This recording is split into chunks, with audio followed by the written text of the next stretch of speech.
বিগত কয়েকদিনের টানা বৃষ্টি চলার পর আজ কিছুটা বিরাম নিয়েছে বৃষ্টি। তবে ফের ভারী বৃষ্টির সম্ভাবনা রয়েছে দুই বাংলার একের পর এক জেলায়। আজ দক্ষিণ চব্বিশ পরগনা, পূর্ব ও পশ্চিম মেদিনীপুর, ঝাড়গ্রাম, পুরুলিয়া ও বাঁকুড়া জেলায় ভারী বৃষ্টির সম্ভাবনা রয়েছে। 70 থেকে 110 মিলিমিটার পর্যন্ত বৃষ্টিপাত হতে পারে এই সমস্ত জেলাগুলিতে। বিক্ষিপ্তভাবে সব জেলাতেই বজ্রবিদ্যুৎ সহ দু এক পশলা ঝড় বৃষ্টির সম্ভাবনা রয়েছে। বজ্রবিদ্যুৎ সহ হালকা থেকে মাঝারি বৃষ্টির সঙ্গে ঘন্টায় সর্বোচ্চ 30 থেকে 40 কিলোমিটার গতিতে দমকা ঝোড়ো বাতাস বইবে।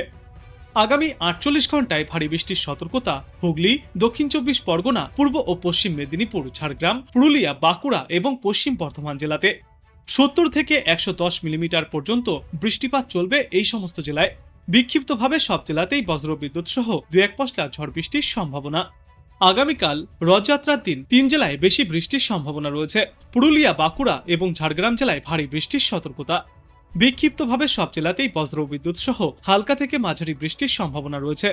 শনিবার ভারী বৃষ্টির সতর্কতা নেই, তবে বজ্রবিদ্যুৎ সহ কয়েক পশলা বৃষ্টির সম্ভাবনা রয়েছে কলকাতা, হাওড়া, উত্তর ও দক্ষিণ চব্বিশ পরগনা, নদিয়া, মুর্শিদাবাদ, বীরভূম এবং পূর্ব বর্ধমান জেলায়।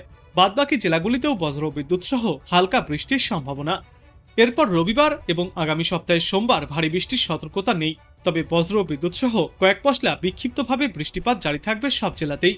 উত্তরবঙ্গে আজ জলপাইগুড়ি, আলিপুরদুয়ার ও কোচবিহার জেলাতে অতি ভারী বৃষ্টির সম্ভাবনা।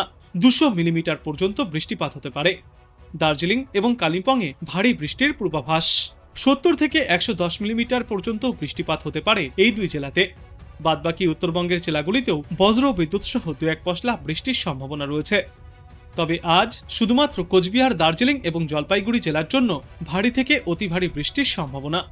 এবারে বাদবাকি জেলাগুলিতে বজ্র বিদ্যুৎ সহ দু এক পশলা হালকা থেকে মাঝারি বৃষ্টি চলবে। তবে আজকের পর আগামী 72 ঘন্টায় ভারী বৃষ্টির তেমন কোনো সতর্কতা নেই, কিন্তু উত্তরবঙ্গের সর্বত্রই দু এক পশলা হালকা থেকে মাঝারি বৃষ্টি চলবে। রবিবার দার্জিলিং, কালিম্পং, আলিপুরদুয়ার, কোচবিহার এবং জলপাইগুড়ি এই 5 জেলাতেও বিক্ষিপ্তভাবে ভারী বৃষ্টির সতর্কতা।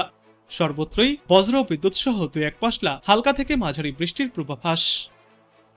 আজ বাংলাদেশ আবহাওয়া দপ্তর সূত্রে জানা যাচ্ছে, মৌসুমী বায়ুর অক্ষের বর্ধিতাংশ উত্তরপ্রদেশ, বিহার, পশ্চিমবঙ্গ ও বাংলাদেশের মধ্য অঞ্চল হয়ে আসাম পর্যন্ত বিস্তৃত রয়েছে।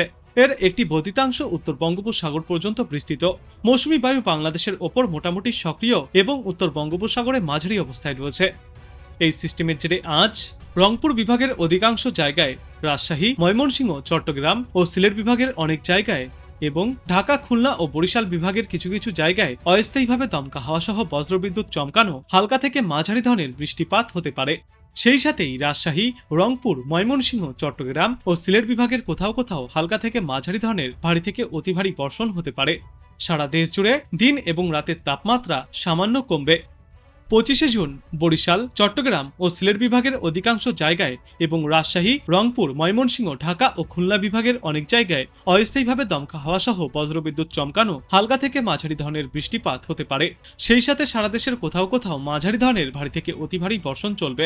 সারা দেশ জুড়ে দিন এবং রাতের তাপমাত্রা সামান্য কমবে।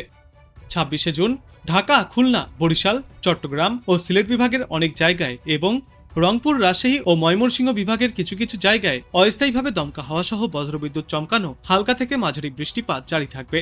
সারা দেশে দিন এবং রাতের তাপমাত্রা ওই দিন অপরিবর্তিতই থাকতে পারে।